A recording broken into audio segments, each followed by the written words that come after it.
Госдума приняла в первом чтении законопроект об удаленной работе. Подробности уже через минуту. Пол, стяжка уже закончена. На первом этаже они перешли сейчас на второй этаж, делают стяжку. Ну и вслед за ним сразу же у нас идет плитка, половая плитка пойдет. В Карабулаке продолжается строительство школы на 320 мест. Успеют ли завершить к 1 сентября и в чем загвоздка? Уверен, что тягты школара, закон программы, школара. Обработка древесины – только прозрачный бизнес. Рейд по пилорамам сегодня провели надзорные органы. С момента, как нашел себя в творчестве, он не перестает создавать вокруг себя красоту. И уже около 35 лет ингушский мастер на страже искусства. В Музее изобразительных искусств прошла выставка Юсупа Хамчиева «Живое дерево». Кстати, у маэстро сегодня юбилей. Я занимаюсь джиу-джитсу 2 года, и за это время я изучил очень много сфип, узнал очень много техник. Покажем тренировки воспитанников джиу-джитсу, вид спорта, который завораживает своей многокомпонентностью.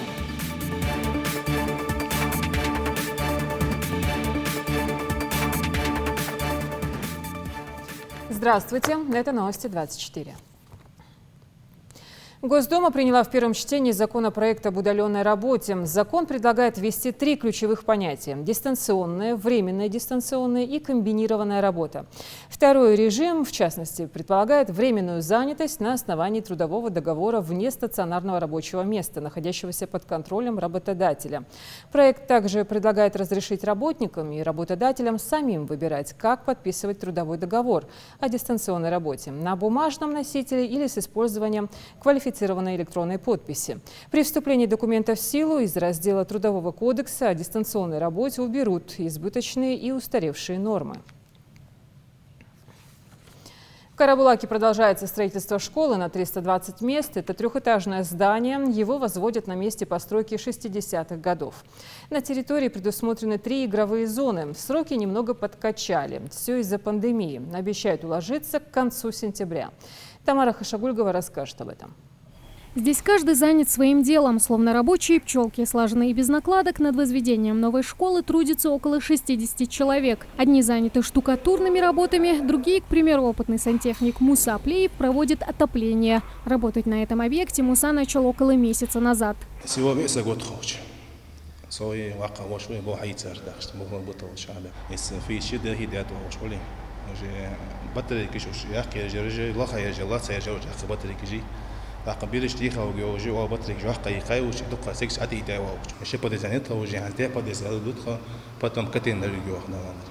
Возводить школу начали на месте учебного заведения, построенного еще в 60-е годы 20 века. К работам приступили еще в середине прошлого года. За этот срок сделано немало. Основные строительные работы уже завершены. Уложена кровля, проведена разводка отопления. Сейчас на очереди отделочные работы на всех этажах. Стяжка уже закончена. На первом этаже они перешли сейчас на второй этаж, делают стяжку. Ну и вслед за ним сразу же у нас идет плитка, половая плитка пойдет. В принципе, вот такие виды работы. Согласно проектной документации, трехэтажное здание будет отвечать всем современным стандартам. А на прилегающей территории появится зона со спортивными и игровыми площадками. У нас кровля идет металлочерепица, красивый цвет будет. Фасад у нас вентилируемый фасад из керамогранита. Ну, теплоизоляция идет, потом уже керамогранитом будем облицовывать полностью. С рустами, белые русты у нас будут по колоннам, по углам идти везде. Вот у нас представлено футбольное поле в таком размере. Он будет с этой стороны у нас, вот, с левой стороны находиться. Затем идут для старших классов малоигровые зоны идут, для младших классов малоигровые зоны идут. К слову, фасад новой школы уже четко вырисовывается на фоне высоких деревьев. Жители близлежащего микрорайона ждали этого события давно. Ведь отсутствие образовательного учреждения доставляет массу неудобств не только детям, но и родителям. Все дети у меня разбросаны по всему этому Карабулаку. И в 2-й, и в 4-й, и в 3-й школе у меня дети учатся. Я вообще не успеваю дома ничего делать. Я вот езжу за этими детьми, собираю их целый день. В 3 сменах они у меня учатся. Это вообще кошмар. Новое и современное на смену старой и обветшалой. Ждать осталось недолго, успокаивают подрядчики. Но со сроками сдачи объекта до сих пор еще не все ясно. Школа готова только на 65%, хотя открытие по плану должно состояться 1 сентября. За процессом строительства следит специальная рабочая группа, в составе которой представители местной администрации и депутаты горсовета.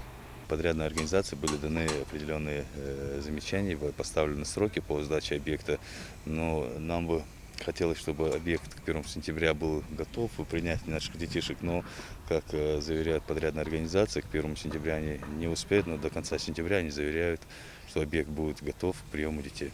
Все сроки сместила эпидемия, оправдываются строители. Поэтому сейчас стараются работать ударными темпами. Успеют ли они к сентябрю обратывать школьников или детям придется ждать до октября? Вопрос пока открытый. Тамара Хшагульгова, Магомед Белакиев, Новости 24. Сегодня свой 65-летний юбилей отмечает заслуженная артистка России и народная артистка Ингушетии Тамара Индиева. Глава республики Махмуд Али Калиматов поздравил ее с днем рождения. Цитата. «Уважаемая Тамара Хаважевна, примите искренние поздравления по случаю вашего юбилея. Желаю вам больших жизненных сил, новых достижений, творческого вдохновения и успехов во всех начинаниях. Пусть вас окружает теплота человеческих сердец, атмосфера добра, искренности и взаимопонимания. Крепкого здоровья, счастья и благополучия вам, вашим родным и близким». Конец цитаты. Отметим, что Тамара Индиева снялась в 18 фильмах, в 16 из которых сыграла главные роли. Она прославилась не только как актриса, но и успешная исполнительница кавказских песен. И по сегодняшний день артистка востребована и занимается развитием своей творческой карьеры. В 105-м массиве и в Гамурзиеве налажено бесперебойное водоснабжение, но местные жители до сих пор с опаской смотрят на напор воды и наполняют канистры, что называется, про запас. По этой же причине еще действует подвоз воды. Сложности с потреблением этого коммунального блага были на протяжении нескольких месяцев. Основной причиной считалась изношенность труб. Идрис Ажиев расскажет. Непрерывным потоком вода наконец-то льется и здесь, в квартире Аушевых. Залина неторопливо моет посуду на кухне, а в ванной работает стиральная машина. Однако так бывает не всегда. Проблемы с водой в 19-м доме 105-го массива длятся уже не первый месяц. Хозяйка квартиры была вынуждена покупать воду на собственные средства или дежурить около крана, так как воду подавали в разные промежутки дня и ночи. После обращения в мэрию, когда мы были в понедельник, после этого нам начали выдавать воду 2 часа ночью. Выдают воду где-то в обед. Или вот вчера у нас до 4 она была. Сейчас она идет. Не знаю, когда она отключится. А раньше времена мы ночью капельки собирали, 2-3 часа ушел. Сейчас вода есть. Как признается Залина, ее дали ночью. Напор мощный, а вода идет без перебоев. Боясь повторения безводной ситуации, в доме буквально каждое ведро и тазик наполнены. Жители еще не уверены, что водоснабжение будет круглосуточным. Жильцы с данной проблемой обращались в разные инстанции. И, как выяснилось, перебои непосредственно в их многоквартирном доме имеют исключительно технический характер. По словам Абукара Гаракоева, в данном многоэтажном доме закуплено все необходимое оборудование. И сейчас они ждут мастеров, которые установят его и наладят подачу воды на всех этажах. Проблема из-за того, что полетел насос. Уже недели 2 из-за пандемии мы не смогли привести этот насос. Но сейчас этот насос доставили. Сегодня рабочие работали, поставили этот насос. Завтра уже в течение дня, уже к вечеру вода на все этажи поднимется. В данный момент вода поднимается до 5-го этажа, но ночью струйкой поднимается и до 9-го. Вся проблема была в насосе, но я думаю, до завтрашнего вечера в этом доме вода будет подача полностью. Подвоз воды в данном районе налажен на постоянной основе. Сегодня машина тоже здесь. Однако проблем с водоснабжением сегодня не было, поэтому водовоз поливает деревья и клумбы. В информационный отдел национальной телекомпании и в социальные сети поступали жалобы из Гамурзиева. По словам жителей, вода здесь тоже подается с перебоями. Для таких случаев администрация города наладила ее подвоз. Как удалось выяснить, проблемы с водоснабжением связаны с несколькими причинами. Для полного решения многолетней проблемы было закуплено новое насосное оборудование, питающееся от электричества. Поэтому отключение воды происходит синхронно с отключением электричества. Зависим от них. Из-за этого перебои с этой водой у нас. Вода у нас есть, насосы у нас стоят, но из-за перебоев, из-за электричества, из-за этого у нас все не поступает. И У нас сети очень старые, там порывы, там второй, третий. Это тоже влияет на это. Зайдя в несколько дворов округа, проверив лично, льется ли вода из крана, мы удостоверились, вода есть. В последнее время ситуация с водоснабжением в регионе значительно улучшилась. Ремонт порывов труб происходит в кратчайшие сроки, а оборудование модернизируется. Будем и дальше следить за этой ситуацией, ведь полностью решить проблему воды по всему городу Назрань обещают до конца этой недели. Идрис Ижиев, Магомед Белакиев, Новости 24. Работавшие в прошлом году пенсионеры с 1 августа начнут получать страховую пенсию в повышенном размере. Это обусловлено проведением Пенсионным фондом России корректировки размеров страховой пенсии. Подробно расскажет главный специалист, эксперт отделения Пенсионного фонда России по Ингушетии Хамзат Ахриев. Корректировка размеров страховой пенсии производится ежегодно в беззаявительном порядке. Пенсионерам нет необходимости обращаться в пенсионный фонд. Перерасчет производится автоматически. Повышение коснется получателей страховых пенсий по старости и страховых пенсий по инвалидности, за которых их работодатели уплачивали страховые взносы в прошлом году. Прибавка к пенсии от корректировки носит сугубо индивидуальный характер. Ее размеры зависят от уровня заработной платы работавшего пенсионера, то есть от суммы уплаченных за него работодателем страховых взносов. Максимальная прибавка от корректировки ограничена тремя пенсионными коэффициентами, а в денежном эквиваленте не может превышать 279 рублей. Обработка древесины. Организации и индивидуальные предприниматели, занимающиеся этой деятельностью, сегодня попали под внимание надзорных органов. По поручению главы Ингушетии Махмуда Али Калиматова в селении Галашки Сунжинского района был проведен совместный рейд. Проверяли наличие регистрации в налоговой службе, оплату за электроэнергию и еще несколько обязательных составляющих для успешного бизнеса. Репортаж нашего корреспондента. В рейде по выявлению незаконного оборота древесины и ее переработки участвуют представители администрации села, сотрудники лесничества, МРСК и участковой. Комиссия в первую очередь наведывается к семье Хашиевых. Здесь проверяется правильность установки электрического оборудования, счетчик и наличие лицензии на переработку древесины. Нарушений не было, все документы об оплате электроэнергии были при себе. А в ИП Саварбек говорит, что не нуждается, так как товар не реализует. Лесопилка ему нужна для собственного потребления. Совместно с братом они владеют фермерским хозяйством, насчитывающим более 90 голов крупнорогатого скота. Как нуждающие в этой программе оформить, полностью оплачивать даже задолженность делать, и программе, и свет, карта, доам кал и нага ардах каштагаказ, асхабер был ербухт. На всякий случай комиссия поясняет, что никто не запрещает предпринимателям осуществлять свою деятельность, однако она должна быть в рамках закона. Даже если предприятие имеет все документы, владелец не освобождается от ответственности за древесину, которая обрабатывается в его цехах. В случае выявления нарушений закон обязывает наказать владельцев лесопилок штрафом, а в некоторых случаях вплоть до изъятия оборудования. Например, в очередном рейдовом мероприятии в начале этого года Хусену Аздоеву из-за отсутствия регистрации в налоговой запретили реализовывать продукцию. Сейчас проверкой группа навестила его в очередной раз. Комиссия подтвердила бездействие пилорамы. Показатели потребления энергии на счетчике с момента запрета не изменились. На земле еще старая опилка, а произведенное на тот момент сырье так и стоит в ряд. Как заверяет сам Хусейн, его регистрация в процессе завершения. Кубов 30 на одну человеку выписываете, в Сунцах хаязи, чисай борча, ну, мне год на 2 хватит. Сам все хаху. Так, лежки есть, все ели налог даялып, вогбер, так, аппарату ехать. Были те, кто своевременно обзавелся прозрачным бизнесом. Юсуп Аздоев сразу же после установки оборудования занялся сбором документов. Теперь он уверен в своем производстве и не боится, что завтра нагрянут с проверкой, и смело выступает на камеру. Уверен, что закон пилорамы, В рамках проверки обследовано 12 дворов, имеющих лесопилки. По итогам контрольного мероприятия установлено, что некоторые организации ведут деятельность без регистрации в налоговой службе, не имея при этом еще и договора о подключении к линии электроснабжения. В отношении них составлены соответствующие акты. Проверки пилорамы прошли по поручению главы республики. В октябре месяце планируется к запуску крупное деревообрабатывающее предприятие глубокой переработки древесины. И неоднократно мы уже встречались с руководством этого предприятия.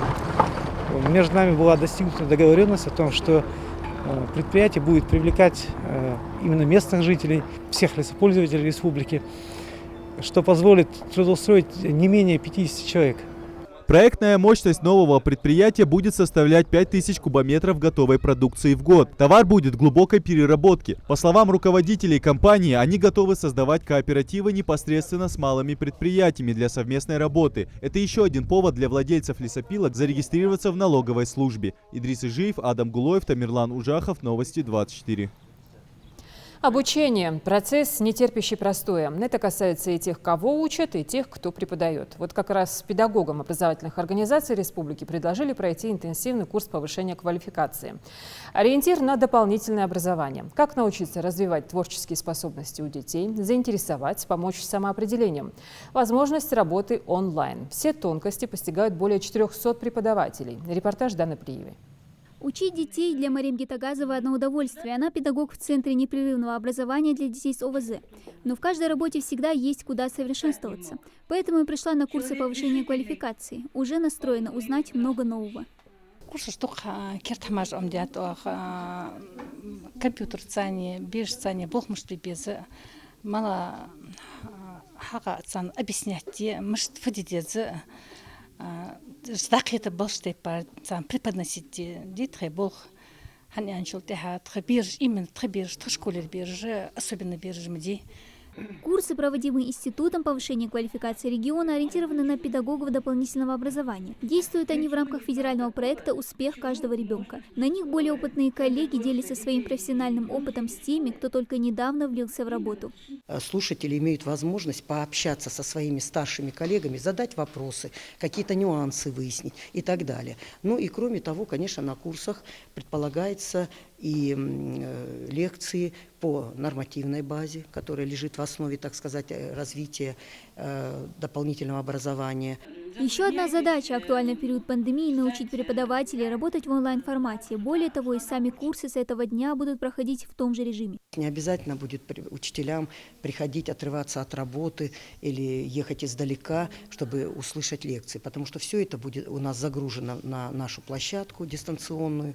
И вот планируется, что эти курсы будут проводиться, значит, частично, так сказать, вживую, и большая часть все-таки будет дистанционно. Найти необходимую для себя информацию педагоги смогут на сайте института, где и будет открыта дистанционная площадка.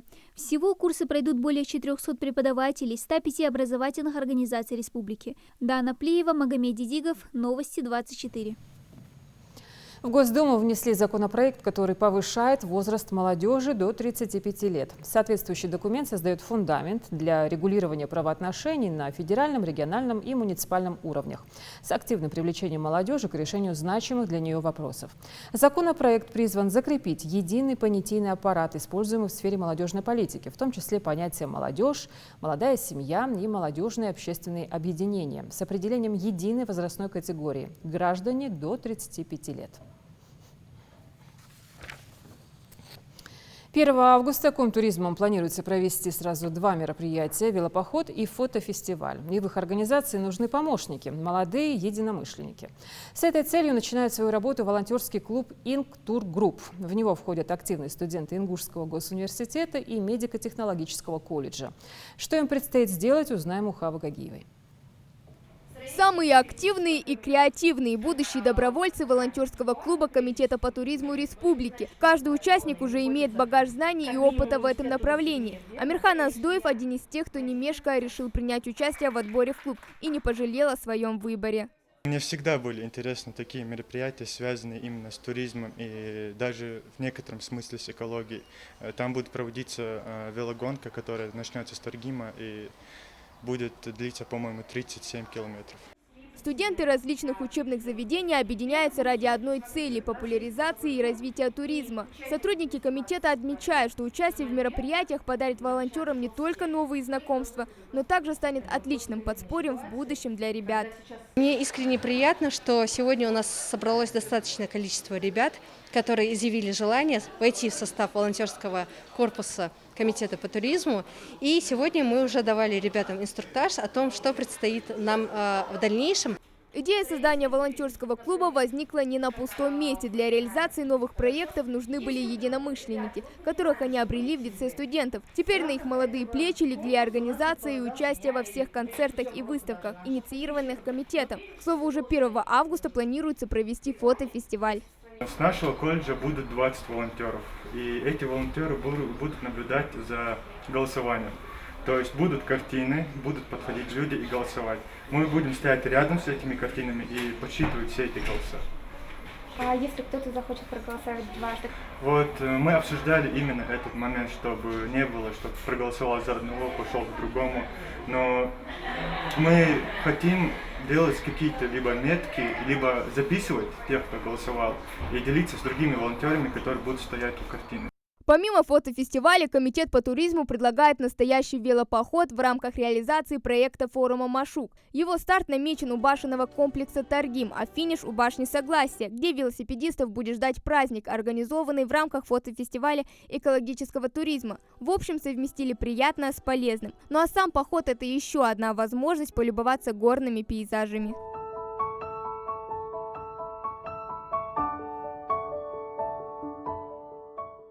В общем, работа волонтерского клуба позволит Комитету по туризму организовывать больше мероприятий, которые будут популяризировать культуру нашего народа. И, возможно, в будущем сегодняшние студенты станут частью этого учреждения. Хава Гагиева, Адам Далаков, Новости 24. В администрации Назрани разрабатывают дизайн-код города. Проект определит будущие изменения в облике города. Это будут новые иллюстрированные правила размещения рекламы и содержания фасадов. Как планируют менять общественное пространство, расскажет Хава Газикова. Продумать все до мельчайших деталей. Под таким девизом проходит конференция. Здесь обсудили все вопросы, связанные с дизайн-кодом города Назрань. Считывание рекламных конструкций очень важно для горожан, как некий тоже стандарт. Вот, не знаю, эта реклама, она вот такая. Назрань станет первой в республике, в котором будет установлен свой индивидуальный дизайн-код. А поможет с решением этой творческой задачи архитектурное бюро из Ростова-на-Дону «А-проект». Выбрали эту компанию, исходя из того, что у бюро уже есть успешный опыт проведения работ по благоустройству общественных территорий в городах России. После переговоров было принято решение разработать дизайн-код с учетом культурных и национальных особенностей Ингушетии. Назрань не имеет частного лица. Мы хотим, чтобы оно появилось, точнее проявилось. Работа будет вестись по таким направлениям, как наружная реклама, малые архитектурные формы, остановочные павильоны, вплоть до освещения улиц. Кстати, первые мысли о введении дизайн-кода в Назрани появились после жалоб, признаются в администрации. Город так и пестрит многочисленными баннерами и кричащими вывесками, которые абсолютно не вписываются в его облик. Вся эта цветная карусель так и режет глаза местным жителям. Я думаю, что эти изменения в любом случае будут положительными, потому что это позволит нам избавить город от рекламы. То есть в настоящее время у нас в городе хаотично размещается реклама, вывески, без соблюдения стиля и так далее. И поэтому пока город, честно говоря, выглядит не очень. В любом случае минусов в этом не вижу, только плюсы. Если все будет меняться к лучшему, то я только за. Как отмечают в самой администрации, такой проект кардинально поменяет дизайн города, а также положительно скажется на бизнесе. Исчезнет такая потребность, как перекричать чужую рекламу, ведь теперь ставки на уровень предоставляемых услуг. Остается только ввести уличный дресс-код законодательно. Работу по разработке и внедрению уже последующем дизайн-кода города Назрани. В последующем он будет на рассмотрении уже городского совета депутатов, и они будут его уже утверждать. Как только уличный дресс-код получит одобрение в городском совете, то такую же единую художественную концепцию вывесок и витрин планируют воплотить и в остальных уголках республики. Хава Газикова, Магомед Майсигов, Новости 24. Мастер декоративно-прикладного искусства, заслуженный деятель искусств Ингушетии Юсуп Хамчиев в этом году празднует свой юбилей. Автору сотен изящных композиций исполняется 55 лет. В честь юбилейной даты в Государственном музее изобразительных искусств Ингушетии проходит выставка «Живое дерево». О ней расскажет Диана Дударова. Более 40 работ, отражающие различные направления современного искусства резьбы по дереву. Панно, миниатюрные композиции, скульптуры. А притворили их всех в жизнь руки многогранной личности Юсупа Хамчиева. С момента, как нашел себя в творчестве, он не перестает создавать вокруг себя красоту. И уже около 35 лет ингушский мастер на страже искусства. Горный тур, олень, стадо, лошади, башни, орел со змеей. Все эти скульптурные композиции представлены на выставке «Живое дерево». Такое название определили не случайно. Автор посредством дерева передает эмоции, движения людей и животных. А сама выставка проходит в честь юбилея талантливого художника и мастера декоративно-прикладного искусства Юсупа Хамчиева. Раньше я всегда в основном делал анималистику, это было изображение животных. Мне нравится сама красота животных. Сами по себе животные очень красивые. Юсупу Хамчиеву 25 июля исполняется 55 лет. Деревом начал увлекаться еще в детстве. Будущий художник уже тогда знал, с какой деятельностью свяжет свою жизнь. После школы поступил в Богородскую профессионально-техническую школу художественной резьбы по дереву, по окончанию которой ему был присвоен 5-й разряд резчика по дереву по 6-бальной системе, высший для выпускника. А в 91-м он поступил в Тбилисскую академию художеств по специальности дерево-металл. Юсуп Хамчиев освоил все виды резьбы по дереву: контурная, геометрическая, рельефная, прорезная, накладная, объемная. Я с детства увлекался рисованием. Вот так. Как-то увидел выставку деревянных изделий. Был у нас тогда-то художник Кадзой Ведрис. Он резчик по дереву был. С тех пор заразился вот резьбой по дереву. Потом профессионально учился этому. С тех пор я занимаюсь резьбой по дереву. За десятилетия плодотворной работы Юсуп Хамчиев состоялся как профессиональный скульптор. Он является заслуженным деятелем искусств Ингушетии, членом Союза художников России. Его творческий почерк узнаваем. Разные панно, выполненные в уникальной манере. Композиции, передающие состояние души героев, мало кого оставляют равнодушными. Каждая из этих работ притягивает взор. Мы видим здесь профессионализм этого скульптора. Но больше всего мне понравилась вот эта вот такая необычная работа. Мы здесь видим усталого такого путника, который везет сено. Вот больше всех мне почему-то из этих всех работ понравилась вот эта вот работа. Как-то мне кажется, вот эта работа как-то очень близка нашему сегодняшнему дню, потому что мы видим, что люди тоже очень уставшие, то ли это самоизоляции, но вот как-то близка мне вот эта вот именно фигура. Сегодня в рамках выставки фанатам Юсупа Хамчиева довелось не только насладиться изящными изделиями, но и лично пообщаться с талантливым художником. Среди гостей также и те, кто только начинает знакомиться с творчеством мастера. Старик с ягненком. Он родился, от матери отстал, вот он его взял, домой несет. Правда, здесь звучат не только восторженные отзывы и похвалы в адрес художника, но и поздравления с юбилейной датой. Выставка мне очень понравилась. Особенно то, что он сделал фигурки из дерева. Это кропотливая работа, и я его поздравляю с персональной выставкой.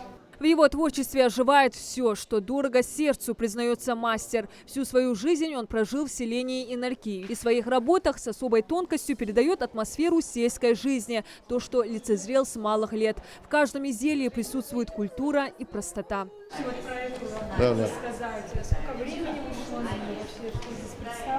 Времени, может, много ушло. Эта работа делалась не на заказ, не на время, а так. Когда свободное время было, когда желание было, подходил, сделался. Это все подсмотрено, это из жизни. Там каждый барашек, он индивидуален, движения разные у всех. А что использовалось в создании? Это все липа. Все это на ножах, где-то наждачек нет, все стамесские ножи, все. Это далеко не единственная выставка мастера. За все годы творчества ему удалось презентовать свои работы не только на республиканских и всероссийских выставках, но и далеко за пределами страны, в числе которых Бельгия, Катар, Франция. Он великолепнейший мастер по художественной обработке дерева и, естественно, создатель своей собственной художественной школы, которая, естественно, явится основой для дальнейшего изучения и привлечет огромнейший интерес туристов, которые будут на территории нашего края любоваться не только памятниками материальной культуры, но и всеми видами искусства. В копилке мастера уже более 1000 работ. На каждую из них уходило не менее 2 недель труда. В своем деле использует только качественное дерево. Многие изделия Юсупа Хамчиева хранятся в частных коллекциях в России и за рубежом. А в Музее изобразительных искусств Ингушетии его композиции и скульптуры заняли свое место с момента открытия. Работники музея надеются, что художник и дальше продолжит радовать их новыми произведениями. Он является продолжителем традиции ингушской деревообработки. И так как у него профессиональные навыки, он давно перешел на новый уровень, и его мастерство с каждым годом оно оттачивалось. И нам кажется, он давно уже достиг вершины совершенства. У жителей еще есть время почувствовать живую энергетику ценной породы дерева в произведениях от Юсупа Хамчиева. Выставка «Живое дерево» в стенах музея продлится до 10 августа. Диана Дударова, Майербек Межоев. Новости 24. Боксеры-профессионалы Исмаил Илиев, Али Измайлов и Альберт Хамхоев вновь выйдут на ринг 4 августа в Минске. Соперниками спортсменов станут представители из Англии. По предварительной информации, оппонентом Илиева в предстоящем поединке будет 31-летний британец Ассиния Байфилд. На счету боксера 16 боев, 14 из которых он взял верх над соперниками. Измайлов должен сразиться с не так давно дебютировавшим в профи Лоуренсом Асуэки. Противник Хамхоева станет известен в ближайшее время. Первую часть тренировок ингушские боксеры провели в республике. Ну а в начале июля они отправились в Москву, где продолжают готовиться к предстоящим встречам.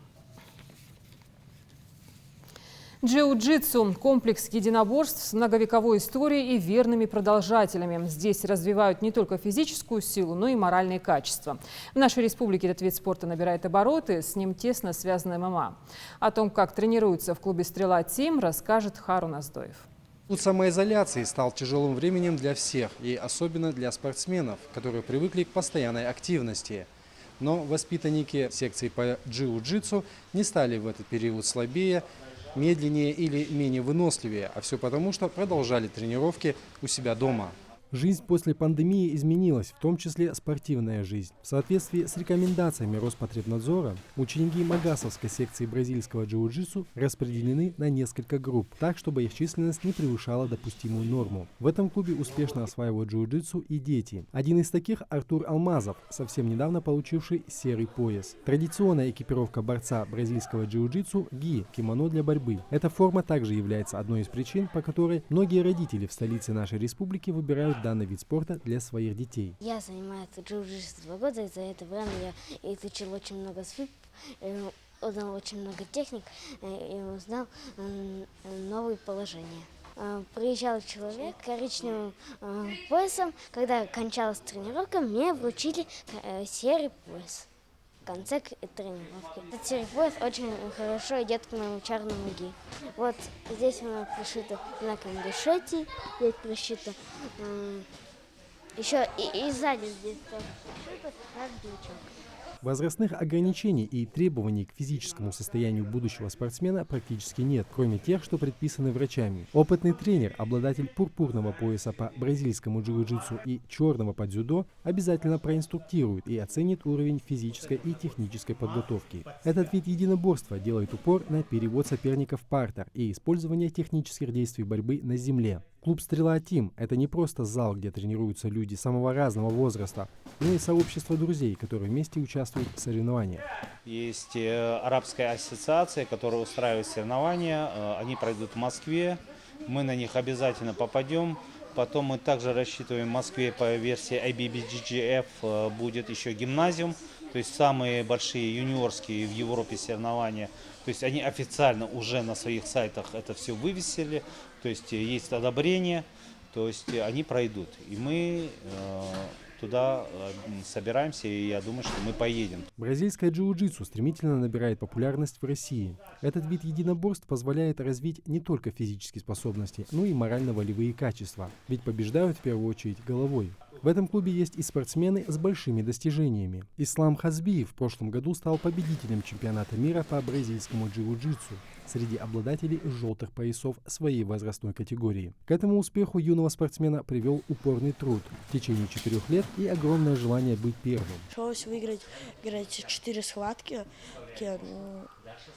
все подряд. Все противники были довольно хорошие, но в финале против меня вышел дагестанец. Он был тоже очень хорош, но я смог выиграть. Я занималась 4 года в бразильском джиу-джитсу. И вначале больше всего я занимался в Санкт-Петербурге. Тоже клуб «Стрела Тим». Сильнейшие бойцы, выступающие в таких организациях, как UFC, Bellator и так далее, являются либо выходцами из бразильского джиу-джитсу, либо изучают его дополнительно для совершенствования своих навыков. И это еще один довод, подтверждающий эффективность данного вида единоборств. Арон Аздоев, Магомед Даскиев, Новости 24. Следите за новостями на канале Ингушетия и до встречи.